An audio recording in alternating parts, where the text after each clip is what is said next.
महाकाल यानी शिवजी महाराज का वो रूप जो काल से भी आगे है। भारत में महाकाल के दो मंदिर हैं, एक उज्जैन का फेमस महाकालेश्वर ज्योतिर्लिंग और दूसरा देवभूमि हिमाचल में बैजनाथ से 5 किलोमीटर दूर, जहाँ के दर्शन आज हम आप लोगों को करवाएंगे और यहाँ की बेस्ट पॉसिबल नॉलेज और हिस्ट्री फैक्ट्स आपके साथ शेयर करेंगे।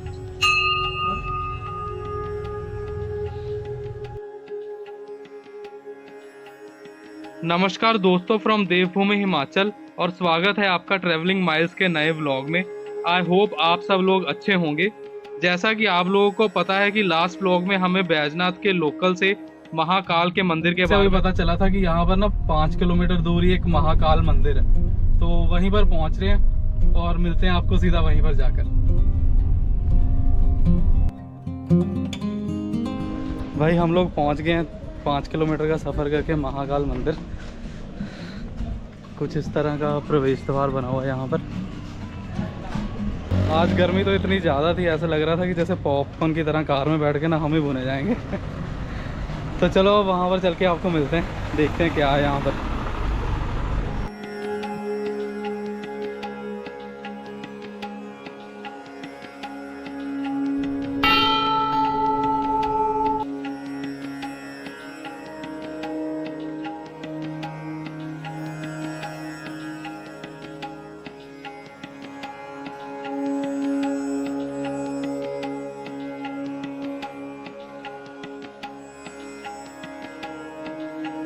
जय श्री शनिदेव जी महाराज की जय।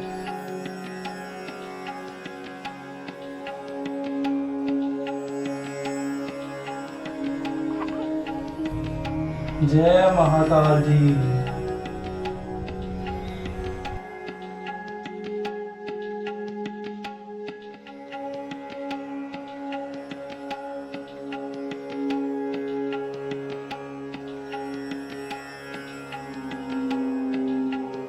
दोस्तों ये जो मंदिर यहाँ पर है, यहाँ आकर पता चला है कि ये शिवजी भगवान का स्वरूप ही है और जो राक्षस जलंधर होता था जो कि ऋषि मुनियों को काफ़ी तंग करता था, इसके बारे में हमने अपने चामुंडा देवी एपिसोड में भी सुना था। वो जलंधर राक्षस इतना शक्तिशाली था कि उसने काल पर भी विजय हासिल कर ली थी।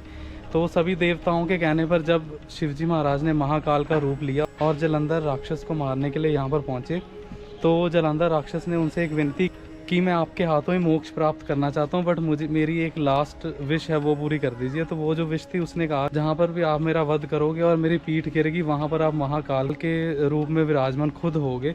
तो तभी से यहाँ पर महाकाल का मंदिर बना और इसकी काफ़ी ज़्यादा मान्यता। कहा जाता है कि अगर यहाँ पर हम रुद्राभिषेक करवाएं तो हमारी काफ़ी सारी जो दिक्कतें हैं वो सब दूर हो सकती। आओ यहाँ पर पंडित जी से जानते हैं जो यहाँ की रियल हिस्ट्री है उसके बारे में।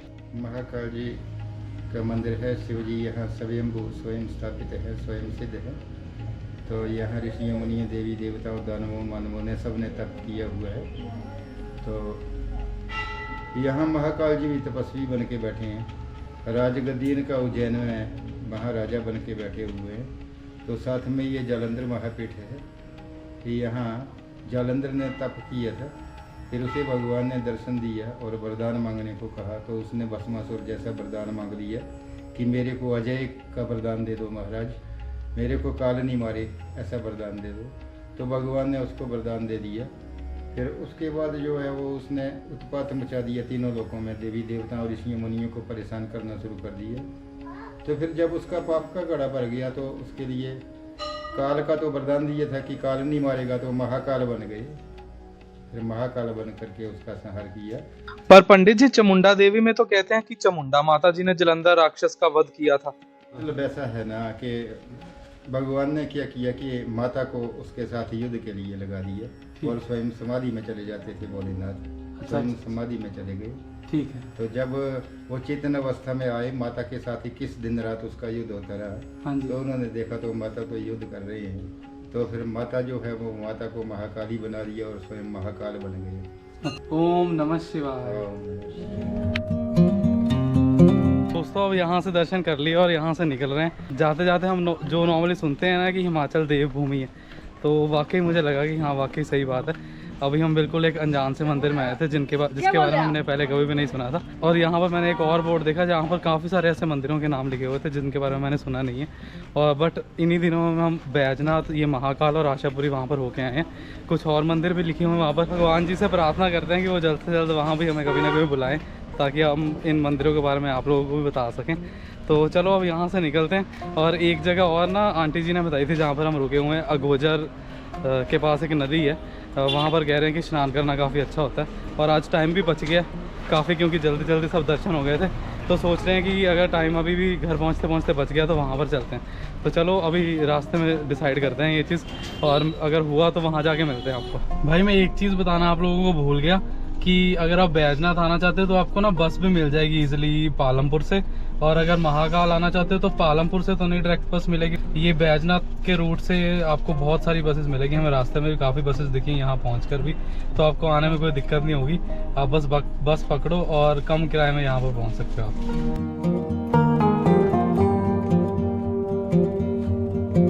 भाई लोग हम अगोजर गांव से अंदर एंटर कर गए हैं और ये हमारे बिल्कुल पीछे साईं मंदिर है। ये देखो यहीं पर ही वो कुंड है जहाँ पर कह रहे हैं कि बच्चे स्नान वगैरह करें तो काफ़ी अच्छा होता है उनके लिए। और यहाँ पे मान्यता है कि जो इंद्र देवता की अप्सराएं हैं वो अभी तक यहाँ पर स्नान करने के लिए आती हैं। अब ये बात कितनी सच है और कितनी झूठ, यहाँ पर किसी लोकल से पूछ के पता करने की कोशिश करते हैं।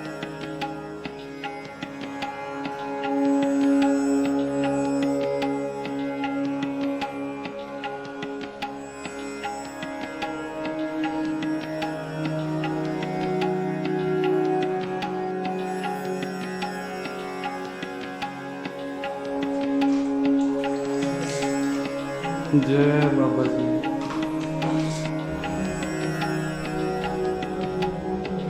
ये इंटीरियर में जो छोटे छोटे मंदिर भी बने हुए हैं ना, इनकी भी बहुत ही महिमा है।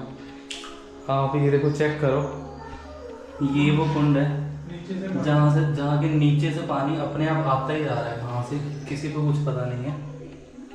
और ये देखो, ये फ्लोर, ये पूरा कुंड भरने के बाद जो पानी इस तरफ आता है और इधर से वो जो उधर स्नान कुंड है उसकी तरफ चला जाता है। अद्भुत। ओ पापा, वो सांप भी है वैसे, देखो। नहीं छोटा जो तैरने वाला और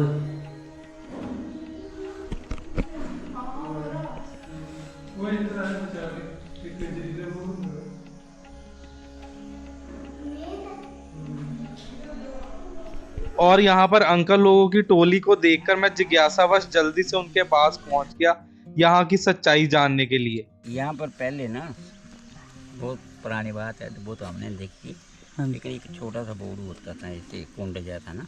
ठीक ठीक ठीक। तो उसमें नहान होता है। कहते हैं कि उस समय जब आबादी बड़ी कम थी तो यह जंगल था।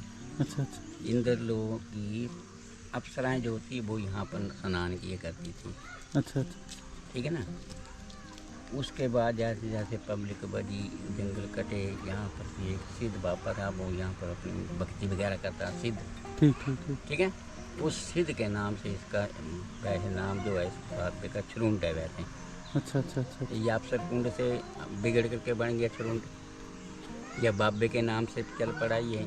अच्छा अच्छा। और उसके बाद फिर इसका नाम चेंज हो गया। उसके बाद जब बड़ी आबादी बढ़ गई तो यहाँ ये जो इलाका था, इसका जो मालिक था, एक ही परिवार था, उसके कम से कम 32 से 40 आदमी थे उसके परिवार में। अच्छा। उसका मुखी का नाम था गुज्जर। ठीक। उसके रिश्तेदार जो आते थे, कहाँ जा रहे हैं, गुज्जर के पास जा रहे हैं। अच्छा अच्छा अच्छा। ठीक है। तो बस वहाँ से गुज्जर गुज्जर करके इसका नाम जो था इलाके का गुज्जर बना। गुजर। ठीक ठीक। लेकिन ये जो है, ये है अक्षर कुंड, अक्षर कुंड। अक्षर जाके मुश्किल हो जाता है तो अक्षर कर देते हैं, अक्षर कुंड के नाम से यहाँ का स्नान है। ठीक है। ये और ज़्यादातर चर्म रोगों को ठीक करता है ये। अच्छा, चर्म रोगों के लिए। अच्छा, किसी ने हमें यहाँ पर बताया था कि बच्चे यहाँ पे नहाए तो मतलब काफी अच्छा उसकी दाद वगैरह जो होती है ना, हाँ, वो ठीक हो जाती है। या जिन औरतों को बच्चे नहीं होते हैं, वो भी यहाँ पर अपनी मनता लेके आती हैं, उनके उधर बच्चे होते हैं घर पर। अच्छा अच्छा अच्छा अच्छा। कई लोगों की ये कुल जी बन चुकी है। ठीक है। कुल देवी। वो सालाना यहाँ पर अपनी इच्छा से आएंगे, यहाँ पर स्नान करेंगे। Thank you so much uncle ji. चाहे ये जगह इतनी प्रसिद्ध तो नहीं है कि हम स्पेशल यहाँ पर आए, बट क्योंकि हम यहाँ पर आए ही हुए हैं और जो भी हम एक्सपीरियंस कर सकें वो करना ही चाहते हैं, तो फिर हम ढूंढते ढूंढते यहाँ पर पहुँच गए। और देखो आंटी ने मुझे, जिन्होंने यहाँ के बारे में बताया था, इतना कुछ उन्होंने मुझे नहीं बताया था, बस वैसे ही बताया था कि एक मान्यता की जगह है। इन छोटी छोटी जगहों के साथ बहुत सारी कहानियाँ जो है जुड़ी होती हैं, और आज इन अंकल से हमें पता लगा कि हाँ भी इसके पीछे की क्या कहानी है। इस तरह की कहानियाँ जो हैं वो तभी हम एक्सपीरियंस कर सकते हैं या जान सकते हैं अगर हम थोड़ा सा जो नॉर्मल जगह हैं उनसे थोड़ा सा आगे बढ़ के जाएं। जो ज़्यादा रश वाली जगह है वहाँ पर तो देखो आपको उनकी कहानियाँ तो बहुत देखने को मिल जाएंगी, बट इस तरह की जो कहानी है वो तभी मिल सकती हैं आपको सुनने के लिए अगर आप थोड़ा सा एक्स्ट्रा टाइम निकालो और थोड़ा सा नॉर्मल से हटके थोड़ा सा उससे आगे बढ़ो। तो इन्हीं तरह की कहानियाँ सुनने के लिए फिर आपको मिलते हैं फिर किसी नए एक्सपीरियंस और नई स्टोरी के साथ अगले एपिसोड में। एक लाइक, एक कमेंट अगर यहाँ तक पहुँच गए हो तो signing off from travelling miles. Bye bye.